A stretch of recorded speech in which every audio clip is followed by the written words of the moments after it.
I went and did ibogaine in Mexico, in Cancun. I knew as it was happening, like I'm done with it. Like I'm not gonna need this stuff anymore, right? So after it was over, like I recovered, like that, 12 hours I got out, I never did another, any morphine or any narcotics ever again. That was it. It was done. Amazing. Yeah. Why? Number one, I was a massive drug addiction. Yeah. Like I'm literally massive drug addiction. What were you using? Quaaludes and cocaine. And I was just incredibly high all the time. I was very fortunate. I got sober in 97. People can get sober in rehab. People can get sober in the rooms of Alcoholics Anonymous, right? You can get sober anywhere, but you have to be ready to get sober. Yeah. If you're not ready, right, you could be in the world's greatest rehab and you'll just relapse. You'll run out, you'll climb over the wall. As soon as you you'll use again. Of course. I was done. So that was in 97. I had a problem in 2009 where I had some terrible run of like 5 surgeries in this shoulder and 5 surgeries in this shoulder. I had really bad back, the whole thing. So I was taking Vicodin from the doctor. And then I got off of that and went on something called Suboxone. Oh, of course. Which was a disaster in its own right, but I could function on it. And then I found it ibogaine.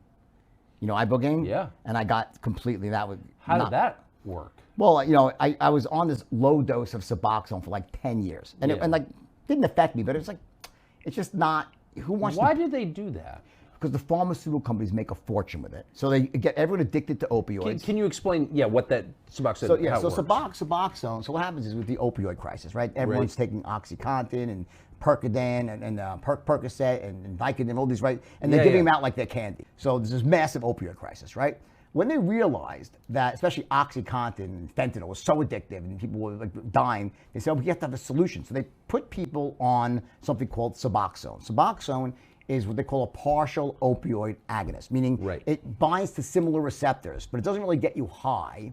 And it's very hard to overdose on it. It's just like the modern methadone. Exactly. It's exactly what it is, right? So it's much more long acting and you could be on it and no one knows you're on it. The problem is most people don't stay at a low dose. They go up and they go up because they get a little bit of a high from it, so they abuse Suboxone and it's like a life sentence. And it's like not good for your liver.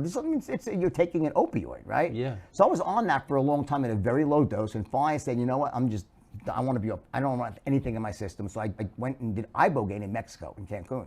Ibogaine is a naturally occurring, it's a plant, right, out of Africa. Hallucinogen. It's a very powerful hallucinogen, but for some reason, it binds to the same opioid receptors as morphine, right, and Vicodin, right, and it resets them. So there's this weird thing, it resets you, it brings you back to pre-addiction. So when you're done with this 12-hour nasty, this trip is scary, Tucker. What happens? It's not fun. Where'd you do it? Hotel room? I did it in a clinic in Cancun called Beond, which is I'd recommend this place to anybody. It was amazing, and they really did an amazing job. Very safe, it's all doctors, supervisors. I was hooked up to heart machine because it can be hard on your heart, right? And they really support you emotionally, right? And when I did this... Wait, but what happened? So you take it and then... I got tripped the scariest, ugliest, terrible trip. I was petrified before I started, by the way, because you hear all these horror stories about ibogaine, right? Where you're seeing your dead people talking to you and your father is talking to you from back, my father's passed away, right? So you see all these visions and stuff and you hear a lot of noises and bugs. And was it as bad as you thought? It was pretty bad. I was petrified, I'll admit it. The whole time? The first 6 hours is brutal. The second 6 hours is you're get me out of this room. I want to you're like diaper boy. You want to do a primal scream. But I did feel it, burning out my I could feel it, my brain working. I knew it. I knew as it was happening, I'm done with it. I'm not going to need this stuff anymore, right? So anyway, after it was over, I recovered, 12 hours I got out, I never did another, any morphine or any narcotics ever again. That was it. It was done. Amazing. Yeah, it resets your receptors. Did it affect you in any other ways? Some people I think have more of a spiritual journey because it's great for PTSD as well, for veterans, right? So right now they're trying to fund studies for veterans. It's very helpful for PTSD, right? I had to learn to be completely sober again. So even though I had no physical withdrawals, I had some post-acute, mental. I just didn't feel great. But then after 45 days, and suddenly all the clouds lifted, and I felt terrific again. So it was an amazing gift that I gave myself, and I would strongly recommend this to anybody who's suffering from opioid addiction right now.